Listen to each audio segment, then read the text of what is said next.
যদি কম্পেয়ার করতে হয় তাহলে এর ভিতরে অনেকগুলো ডিফারেন্সই পাবেন।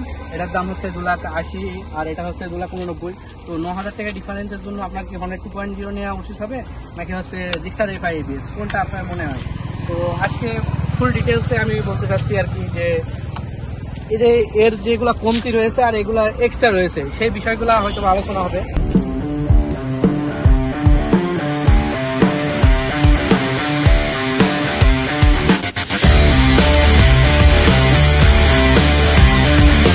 তো প্রথমেই যদি বলি তাহলে যে টেলিস্কোপিক সাসপেনশন রয়েছে, এর সামনে যে সাসপেনশন এটা অত বেশিটাও ভালো না, মানে আপনার রোড ঘাটে যে হ্যান্ডেলিং যেটা অনেক বেশি টাফ করে তোলে। আর এই যে ইউএসডি সাসপেনশন রয়েছে, ইউএসডি সাসপেনশন হওয়ার কারণে এটার হ্যান্ডেলিংটা অনেক বেশি হালকা মনে হয় এবং হ্যান্ডেলিং করে খুব বেশি মজা হয় আর কি। তো এটা হচ্ছে ইউএসডির একটা মজা, আর এটা হচ্ছে সব ব্র্যান্ডের সাসপেনশন, আর এটা হয়তো বা জিক্সারের তাই।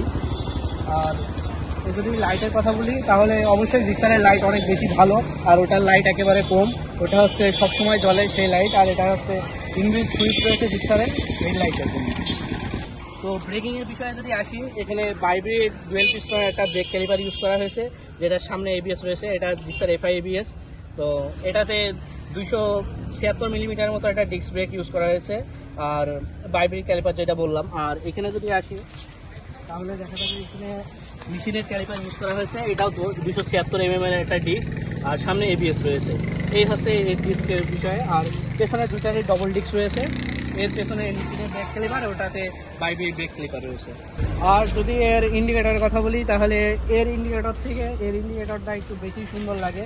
হুন্ডাতে সব করা যেমন CB আর অন্যান্য মডেলে এইরকম সুন্দর সুন্দর ইন্ডিকেটর ইউজ করা হয়েছে, তবে এগুলাতে নর্মালি যেরকম ইন্ডিকেটর ইউজ করা হয় সেরকমই ইউজ করা হয়েছে, আহামরি সেরকম কিছু না। আর এর চাবির বিষয়ে বলি, চাবিটা একেবারেই নর্মাল মতো, যেটা হচ্ছে এটার ক্ষেত্রেও হুন্ডার ক্ষেত্রেও ওই সেম ডিজাইনের মতো চাবি ইউজ করা হয়েছে। সিঙ্গেল সিলিন্ডারের এয়ার কুলড ইঞ্জিন, যেটাতে আর কি 14 bhp মতো পাওয়ার উৎপন্ন করে এবং 40 নিউটন মিটার পাওয়ার কি ইউজ করা হয়। আর এই যে ইঞ্জিনটা রয়েছে এটা হচ্ছে 184 সিসির, যেটা 180 সিসির ভিতরে ধরা যায় কি 200 সিসি সেগমেন্টের ভিতরে। আর এটাতে 17 bhp পাওয়ার এবং 16 newton metre of torque use করা হয়, যেটা এখানে 14 bhp পাওয়ার এবং 14 নিউটন মিটার অফ টর্ক হওয়া সত্ত্বেও এটাতে 17 bhp পাওয়ার এবং 16 নিউটন মিটার টর্ক, যেটা অনেক বেশি ডিফারেন্স বলা যায়। তো এই 2-3 পাওয়ার অ্যান্ড টর্কের ডিফারেন্সের কারণে এটাকে আরো বেশি স্মুথ হয়ে গিয়েছে, আর এটা যেহেতু সিসি বেশি সেহেতু এটার তুলনায় অনেক বেশি স্মুথ এই বাইকটা। তো এটা হচ্ছে জিক্সার FI ABS, যেটা হচ্ছে এতক্ষণ ডিটেলসে বললাম। তো এবার এটা রাইড করে একটু পুরোপুরি ডিটেলস গুলা বলি। তো এটা রাইড করে মানে কি আর বলবো, এটার হ্যান্ডেলিং যে পজিশনটা আছে, তো বসলেই যে হ্যান্ডেলিং পজিশনটা হবে এটা আপনাকে মানে একটা স্পোর্টি যে মোড রয়েছে সেটাতে মনে হবে বসে রয়েছেন আপনি। তবে যেটা সিটের কথা যদি বলি, সিটটা নরম মনে হয়, বাট বেশিক্ষণ রাইড করলে আসলে অনেক বেশি সমস্যা দেখা যায়। যেমন আপনার পেছনে অবশ্যই রেস্ট দিতে হবে ভালো মতো, না হলে আপনি এটা বেশিক্ষণ রাইড করতে পারবেন না। তবে জিক্সার অবশ্যই একটা ভালো জিনিস, সেটা হচ্ছে এটা রাইড করে অনেক বেশি মজা, যে এর রেডি পিক আপ যেটা, এটা কোনোভাবেই আপনার ল্যাগ করে না অথবা কোনো ঝামেলা হয় না যদি আপনার তেল ঠিক থাকে। তো একটা বিষয় বলি, যেটা হচ্ছে বাংলাদেশে যেগুলা গাড়ি অ্যাসেম্বল করা হয় অথবা আনা হয়, তো শুধুমাত্র তেলের কারণে এর যেই বিএসপি বা পাওয়ার যেটা রয়েছে সেটা আসলে অনেক বেশি কমে যায়। তো ইন্ডিয়াতে যে গাড়ি দেখবেন 18 bhp, সেটা বাংলাদেশে এনে তেলের কারণে জাস্ট দেখবেন যে 17.5 কি 17 bhp এরকম পাওয়ার দিচ্ছে, মানে টোটাল যে পাওয়ারটা সেটা আসলে পাওয়া যায় না এই তেলের কারণে।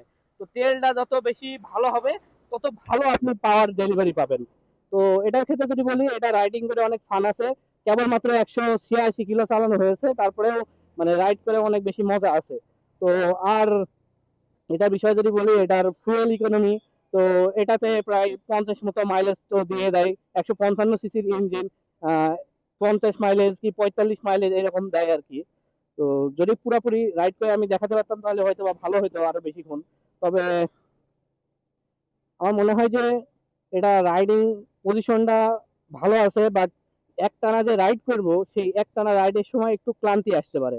আর বিশেষ করে এই যে গ্রিপ গুলা ইউজ করা হয়েছে, হাত সহজে ঘেমে যায়। তো এখানে যদি গ্রিপটা চেঞ্জ করে রাবারের গ্রিপটা নেওয়া হয় তাহলে হয়তো বা অনেক বেশি বেটার হতো।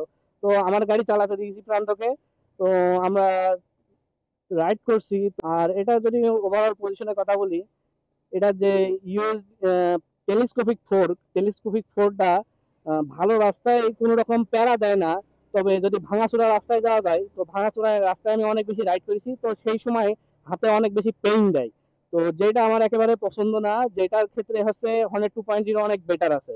আর এটার যদি স্পিডোমিটারের কথা বলি, স্পিডোমিটারে এখানে উপরে আরপিএম মিটার রয়েছে, এখানে গিয়ার ইন্ডিকেটর, এখানে স্পিড ওঠে, আর এখানে হচ্ছে ফুয়েল ইন্ডিকেটর, আর এখানে হচ্ছে টোটাল যে কত কিলোমিটার চালানো হয়েছে সেটা, এটা টাইম, এটা রয়েছে, টিপ এ রয়েছে, টিপ বি রয়েছে, এই রয়েছে আর কি, এছাড়া আর কোনো কিছু নেই। আর এখানে অনেকজনা বলতে পারেন যে এই যে 10,000, 11,000, 12,000 আরপিএম পর্যন্ত দেখাচ্ছে, ওইটা যা শো, ওইটার কোনো আসলে কাজ হয় না। 9,500 আরপিএম হয়তো বা ম্যাক্স, কিন্তু ফিফথ গিয়ারে মাত্র 7,500 আরপিএম হচ্ছে এর ম্যাক্স, যেটা হচ্ছে টোটাল বিএসপি এবং টর্কে পৌঁছাতে পারে আর কি। আর এটা রাইডিং, অবশ্যই রাইডিং করে অনেক বেশি ফান হয়, হ্যান্ডেলিং অনেক বেশি মজার আছে, সবকিছু ভালো আছে, গাড়িটাকে কোনোভাবে খারাপ বলা যাবে না, গাড়িটা ভালো আছে অবশ্যই। তবে এখন আপনার নির্ভর করছে যে আপনি কি রকম ভাবে রাইড করতে পারবেন এবং আপনার রাইডিং পারপোজটা কি, সেই অনুযায়ী এই বাইকটা হয়তো বা আপনার জন্য ভালো হতে পারে। আর উপরে যে লাইটটা রয়েছে, যখন আপনি হাই স্পিডে থাকেন, যখন ম্যাক্স টর্কের দিকে চলে যান, তখন এটা খুব সুন্দরভাবে জ্বলে, ভালো লাগে। এটাকে বলা হচ্ছে যে আরপিএম লক বলে অনেকে, যে হচ্ছে আরপিএম লক মানে ম্যাক্স যখন হচ্ছে আরপিএম চলে যায়, তখন হচ্ছে ওটা জ্বলে ওঠে আর কি বারবার। আর যদি ওভারঅল কন্ডিশনের কথা বলি, ব্ল্যাক কালার আমার অনেক বেশি পছন্দ। তবে এটাতে হচ্ছে দাগ পড়ে যাওয়ার কারণে, শুধুমাত্র শুধুমাত্র দাগ পড়ে যাওয়ার কারণে আমার এই ব্ল্যাকটা নেওয়া হয়নি। তবে ব্ল্যাকটা অবশ্যই অনেক বেশি ভালো লাগে। আর যদি ব্রেকিং এর বিষয়টা বলি, তো ব্রেকিংটা আমার কাছে অনেক বেশি হার্ড লাগে। তো ব্রেকিংটা আমি যদি দেখাই একটু, ব্রেক করার সাথে সাথে ইনস্ট্যান্ট যে দাঁড় করানোর পাওয়ার, তো বাইবের ব্রেকিং অবশ্যই বেশি ভালো, এর বাইকটা অনেক সুন্দর ভাবে দেয়। এটা হচ্ছে বাইবির ব্রেকিং এর একটা সৌন্দর্য বলতে গেলে। তো বাইবির ব্রেকিংটা অনেক বেশি ভালো আছে, বাট এটা যে ইনস্ট্যান্ট যে ব্রেকটা হয়, এই কারণে আমার অনেক সময় এমন হয়েছে যে ব্রেক বেশি কড়া হওয়ার কারণে আমি পড়ে গেছি, এরকম হয়েছে। তবে দাঁড়ানো অবস্থায় আর কি এই সমস্যাটা বেশিরভাগ হয়। তবে এর এবিএস দেওয়ার কারণে হয়তো বা এটা একটু বেটার হয়েছে, যে সামনে এবিএস থাকার কারণে এই ব্রেকিংটা অনেক বেশি বেটার হয়েছে। পেছনে যদি আরেকটা এবিএস দিয়ে দিত, তাহলে হয়তো বা এটা আরো বেশি বেটার হতো। এর যদি বিল্ড কোয়ালিটি নিয়ে কথা বলতে হয়, বিল্ড কোয়ালিটি মোটামুটি ভালো আছে আর কি, খারাপ বলা যাবে না। কেননা সবই বলতে গেলে প্লাস্টিক, প্লাস্টিক মেড ছাড়া কোনো কিছুই নেই। লোহা কয়েকটা জিনিসে, কয়েকটা বাইকেরই দেয় আর কি, তো বাদ বাকি সবই প্লাস্টিক বলতে গেলে। আর যদি তেল ভালো থাকে, তাহলে আপনার ট্যাঙ্কির যে মরিচা ধরার প্রবলেমটা, যেটা এই গাড়ির প্রবলেম বলতে, আসলে গাড়ির আসলে কোনো প্রবলেমই না। এরকম অনেকজন আছে 2-3 বছর ধরে ইউজ করে, তাদের কোনোই সমস্যা হয়নি। হয়তোবা নতুন মডেল গুলাতে কিছুতে দুই একটা হয়তোবা ঝামেলা থাকতে পারে, তবে প্রত্যেকটা বাইকে এরকম সমস্যা থাকে না। এবার যদি আমার হর্নেট 2.0 চালাই এবং এর যদি কম্পেয়ার করি, তাহলে হয়তোবা আরো বেশি কিছু ডিটেলস আরো বলতে পারবো যে এটার সাথে ওটার কি কি তুলনা যাবে। তো এটার যে রাইডিং সিট কমফোর্টটা যেটা যদি বলি, রাইডিং সিটটা মানে বেশিক্ষণ বসে থাকা যায় না, এটাতে একটা সমস্যা আছে। পেছনে যেই মনোশক আছে, মনোশকটা আসলে অতটা বেশি সাপোর্টিভ হয় না। তো যদি আপনার পেছনে পিলিয়ন থাকে, পিলিয়নের সিটটা একটু নরম আছে, বাট রাইডার যে সিটটা আছে এটা অনেক বেশি হার্ড বলা যায়, আর অনেক বেশি টাইট মতো একটু। এই কারণে এটা বেশিক্ষণ রাইড করেও মানে শান্তি পাওয়া যায় না। তবে অনেকে বলে যে এটা তার অভ্যস্ত হয়ে গেছে, এটা হতে পারে, অভ্যস্তর বিষয় আলাদা। এর পেছনে যে মনোশক আছে, এটা আসলে আরো কি নরম করা যায় কি, সেটা অবশ্যই দেখা উচিত। তো এবার আমি হচ্ছে আমার গাড়িটা একটু রাইড দিই, হচ্ছে হর্নেট 2.0।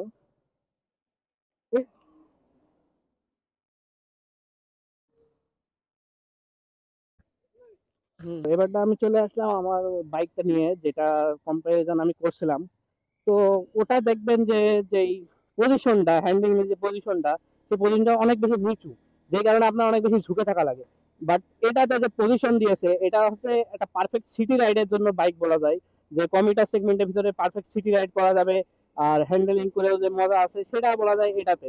তো এটাতে যে মজাটা পাওয়া যায় সিটি রাইড করে, ওটাতে সেই মজাটা হয়তো আপনি নাও পাইতে পারেন সিটি রাইডের ক্ষেত্রে, কারণ এই হ্যান্ডেলটা যে পজিশনটা অনেক বেশি ভালো। আর এই যে এই ভাঙাচোরার ভিতরে এর যে ইউএসডি সাসপেনশন যত ভালো সাপোর্ট দেয়, ও টেলিস্কোপিক ফোরটা আসলে অত বেশি সাপোর্ট দিতে পারে না। তো জিক্সারের সাথে এ যদি তুলনা করি, জিক্সারের যে স্পিডোমিটার ছিল, সেটা একটু ডিফারেন্স আছে, ওটার একটু ওই মিটারটা একটু বেশি বড় মতো চড়া মতো, ওটাতে ডিটেলস একটু মোটা মোটা দেখা যায়, এটাতে হয়তো বা ছোটখাটো দেখা যায়। তো এখানেও জিক্সারে যেরকম স্পিডোমিটার ছিল, এখানে সেরকম স্পিডোমিটার রয়েছে, এখানে হচ্ছে আরপিএম মিটার রয়েছে, এবং সাথে এই পাশে গিয়ার ইন্ডিকেটর রয়েছে, এখানে টাইম দেখা যায়, এখানে টোটাল কত চালাইছেন এবং ট্রিপ এ ট্রিপ বি, এবং এখানে ভোল্টেজ মিটার দেখা যায়, যেটা জিক্সারে আসলে নেই। তো ভোল্টেজ মিটার আসলে গুরুত্বপূর্ণ একটা বিষয় বলা যায়, যে ভোল্ট যদি আপনার ভোল্টেজ মিটার ভোল্ট যদি আপনি দেখতে পারেন, তাহলে ব্যাটারির কিরকম কি পরিস্থিতি রয়েছে হয়তো বা আপনি ভালো মতো বুঝতে পারবেন। আর এর হচ্ছে হেডলাইটের কোনো সুইচ নেই, জিক্সারের যে ডান হাতে হেডলাইটের সুইচটা ছিল, তো এটা হচ্ছে এক্সট্রা সুইচ লাগে নিতে হবে হেডলাইটের জন্য। আর ক্লাসের যদি কথা বলি, জিক্সারে হচ্ছে ওয়েট মাল্টিপ্লেট যেই ক্লাস প্লেট রয়েছে সেটা ইউজ করা হয়েছে, আর এটাতে হচ্ছে একটা স্লিপার ক্লাচ ইউজ করা হয়েছে। আর এটার ব্রেকিং এর ক্ষেত্রে যদি বলি, জিক্সারের ব্রেকিং বাইটটা অনেক বেশি ভালো, বাট এটার ব্রেকিং বাইটটা একটু নরম টাইপের আর কি। তো ওটার ব্রেকিং বাইটটা যে এই পরিমাণে শক্তভাবে দেয়, এটা অত শক্তভাবে দেয় না। তবে ব্রেকিং কনফিডেন্সের কথা যদি বলেন, অথবা অন্য কেন কিছু কথাও যদি বলেন, তাহলে আমার মনে হয় যে জিক্সারে কনফিডেন্সটা ভালো পাওয়া যায়, বাট ওয়েট ডিস্ট্রিবিউশনের ক্ষেত্রে আমার মনে হয় যে হর্নেট 2.0 বেশি পারফেক্ট। জিক্সারের যে ওয়েট ডিস্ট্রিবিউশন খারাপ তাও বলবো না, বাট যদি পিলিয়ন নেওয়া হয়, জিক্সারের যে ব্রেকিং যে পারফরমেন্স রয়েছে সেটা হয়তো বা একটু কম পাইতে পারেন আপনি। তবে সিঙ্গেলের ক্ষেত্রে আপনি ব্রেকিং পারফরমেন্স অনেক ভালো পান, আর রাইডিং ক্ষেত্রেও অনেক ভালো পারফরমেন্স পাওয়া যায়, এটা প্রত্যেকটা বাইকে বলা যায়। আর এখানে এক্সট্রা ভাবে কিছু কিছু ইন্ডিকেটর এই যে পাশে দেওয়া হয়ে গিয়েছে, যেমন ইঞ্জিন কিল সুইচ অন করলে এখানে ইগনিশনটা জ্বলে, এখানে নিউট্রাল রয়েছে, এখানে এবিএস এর ইন্ডিকেটর রয়েছে, এখানে পাসের ইন্ডিকেটর রয়েছে, এবং পাশে একটা সাইড স্ট্যান্ড ইন্ডিকেটর রয়েছে, যেটা কিনা জিক্সারে নেই। তো এটা হচ্ছে সাইড স্ট্যান্ডের কাট অফ রয়েছে। আহ, আর এটা যে ইন্ডিকেটর রয়েছে এটা হচ্ছে হ্যাজার্ড রয়েছে, যেই হ্যাজার্ডটা হচ্ছে আপনার জিক্সারে পাবেন না। আর এটা যদি ট্যাঙ্কির কথা বলি, এটাও 12 লিটারের ট্যাঙ্কি ক্যাপাসিটি, জিক্সারেও 12 লিটার ট্যাঙ্কি ক্যাপাসিটি, মোটামুটি সেম সবকিছুই। আর যদি এই মিররের কথা বলি, মিররটাও জিক্সারে যেরকম ভাবে দেখা যায়, এটার সাইজও প্রায় একই রকম, প্রায় বলতে গেলে জাস্ট মিররটা একটু চেঞ্জটা, বাট মিররের যেই আপনি যেরকম ভাবে দেখতে পারেন পুরোপুরি ডিটেলস, সেরকম ভাবে জিক্সারের ফুল ডিটেলসটাই দেখা যায়। এই ছিল মোটামুটি কম্পারিজন বলা যায়। এছাড়া সেরকম আহামরি সেরকম ডিফারেন্স নাই। তবে কিছু কিছু জিনিস ক্ষেত্রে যেটা আগে রেখে দিয়েছে, যে এটার হচ্ছে পিজিএম এফআই ইউজ করা হয়েছে, আর জিক্সারের যে এফআই রয়েছে সেটা হচ্ছে নর্মাল এফআই। তো এই কারণে এই জিনিসটার আপনি এই মাইলেজটা একটা 180 সিসি হওয়া সত্ত্বেও, যেটা হচ্ছে জিক্সারে 155 সিসি মাত্র, তো এটা 180 সিসি হওয়ার সত্ত্বেও এটাতে আপনার 45 থেকে ভালো মাইলেজ দিয়ে যাবে, 45 মতো সিটি রাইডে, এবং এটা রাইডের উপর নির্ভর করে আসলে। আর হাইওয়েতে হয়তো বা আপনি 50+ পাইতে পারেন। হ্যাঁ, 0 to 50, ওকে, তো 0 to 50 হবে। দাঁড়া দাঁড়া দাঁড়া, জাস্ট 0 to 50 হবে। দাঁড়া দাঁড়া, চল যাক চল যাক। ওকে, তোরা আমি আগে রাখলাম, যা তোরা আমি আগে দিলাম আর একটু।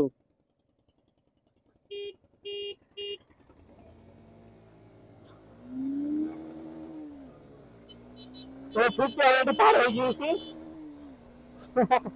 একটু বেশি হয়ে গেল আর কি, ওখানে আমার যে মানে গিয়ারটা যে টাইম মতো তুলতে হবে, তুলতে পারিনি আসলে, তো 0 to 50 হয়তো বা একটু মিস হয়ে গিয়েছে। আমরা হচ্ছে দুইটা ইঞ্জিন, গাড়ির ইঞ্জিনের সাউন্ডটা শুনবো যে কোনটা বেশি স্মুথ সেটা, আর এক্সস্ট সাউন্ড কোনটা আপনার বেশি পছন্দ হয়, এক্সস্ট সাউন্ডটা শুনে।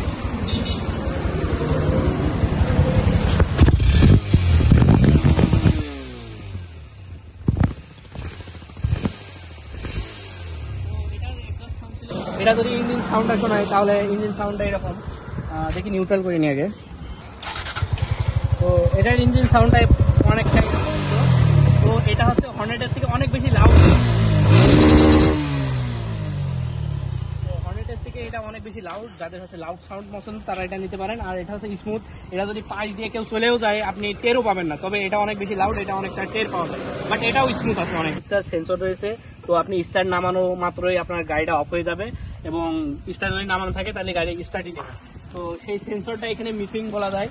তো এটা হচ্ছে একটা BS6 ইঞ্জিন হওয়া সত্ত্বেও যে একটা side stand engine cut off দিইনি, এটা আসলে জিক্সারের ব্যর্থতাও বলা যায়।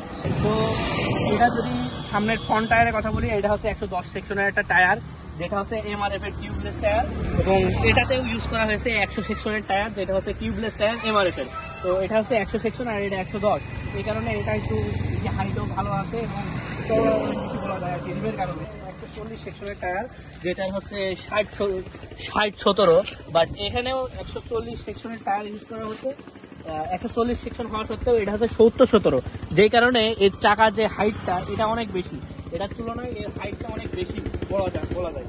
তো এটার কারণে এটার কর্নারিং কনফিডেন্সটাও ভালো পাওয়া যায়, বাট এটাতে একদম শুয়ে পড়লেও এটাতে অনেক ভালো কনফিডেন্স পাওয়া যায়। তো জিক্সারে বলতে গেলে কনফিডেন্স ভালো আছে, এটাতেও খারাপ হবে না, বাট এটার পেছনে ব্রেকিংটা বেশি ভালো আছে এটার তুলনায়। তো এটার হচ্ছে যেই গিয়ার যেই লিভারটা রয়েছে, তো অনেকে বলে যে গিয়ার নাকি অনেক বেশি শক্ত, আর এটা সাউন্ডও শোনা যায়, হয়তো বা আপনারা সাউন্ড শুনতে পারেন, সাউন্ডটা শোনা একটু, মানে এটা যখন আমি উঠাবো বা নামাবো এটা অনেক বেশি সাউন্ড হয় আর অনেক বেশি শক্ত বলা যায়। বাট এখানে এই হর্নেটের যেই লিভারটা রয়েছে, গিয়ার লিভারটা, সেটা অনেক বেশি নরম, আর এটাতে স্মুথ একটা সাউন্ড দেয়। ওই লেভেলের মনে হয় শক্ত একটা সাউন্ড দেয় না, বাট এটা হচ্ছে স্মুথ একটা সাউন্ড দেয়। এরপরেও নির্ভর করে যদি আপনি ভালো ইঞ্জিন অয়েল ইউজ করেন, তাহলে হয়তো বা গিয়ারটা আরও বেশি স্মুথ হয়ে যেতে পারে। আর যদি সুইচগুলো দেখাই, তাহলে এখানে একটা পাস সুইচ রয়েছে, পার্কিং সুইচ, এখানে হচ্ছে হাই লো বিম রয়েছে, আর এখানে হচ্ছে ইন্ডিকেটর সুইচ রয়েছে। ইন্ডিকেটর সুইচ এখানে যথারীতি রয়েছে, হর্নের সুইচটা এটা, এখানেও একই রকম সুইচ দেখা যাচ্ছে আর কি। এখানে হচ্ছে ইঞ্জিন কিল সুইচ রয়েছে, এটা হচ্ছে হেডলাইটের সুইচটা এখানে ইনবিল্ডই দিয়েছে, যেখানে এটার হচ্ছে হেডলাইট সুইচটা দিই, আর এখানে হচ্ছে ইগনিশন সুইচটা আছে আর কি। আর এখানে হচ্ছে ইন্ডিকেটর সুইচ, এখানে হাই লো এবং পাস সুইচ রয়েছে, এখানে হর্নের সুইচ। তো একটা জিনিস মিসিং রয়েছে, সেটা হচ্ছে এই যে হ্যাজার্ড। কারণ এটা হ্যাজার্ডটি দিয়েছে, তবে এখানে হেডলাইটের সুইচটা দিই, এটা হচ্ছে অটো অন, সবসময় হেডলাইটের সুইচটা দিয়ে দিয়েছে, তবে হ্যাজার্ডটা দিই। তো হ্যাজার্ডটা অবশ্যই গুরুত্বপূর্ণ আছে, তবে এটাতে হ্যাজার্ড দেওয়া হয়নি, তবে এটা লাইটিং মানে লাইটটা অনেক বেশি ভালো হয়। তো এতক্ষণ তো আমার মন্তব্য শুনলেন, তো এবারটা আমার ফ্রেন্ডের মন্তব্য শুনলেন। এই গাড়ি চালি কেমন লাগছে? আর ওইটার সাথে এটার তুলনা দিলে কেমন হয়?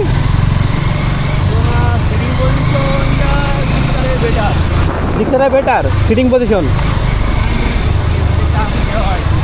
টানার ক্ষেত্রে হয়তো বা বেটার আছে, স্পোর্টসই একটা ভাব দেয়, কিন্তু যদি এমনি বসে থাকা লাগে সেক্ষেত্রে হয়তো বা এটা আরও বেশি ভালো। লং টাইম এটাতে কোনো প্যারা দেয় না, তবে জিক্সারে একটু লং টাইম বসতে গেলে অনেক বেশি প্যারা দিয়ে দেয়।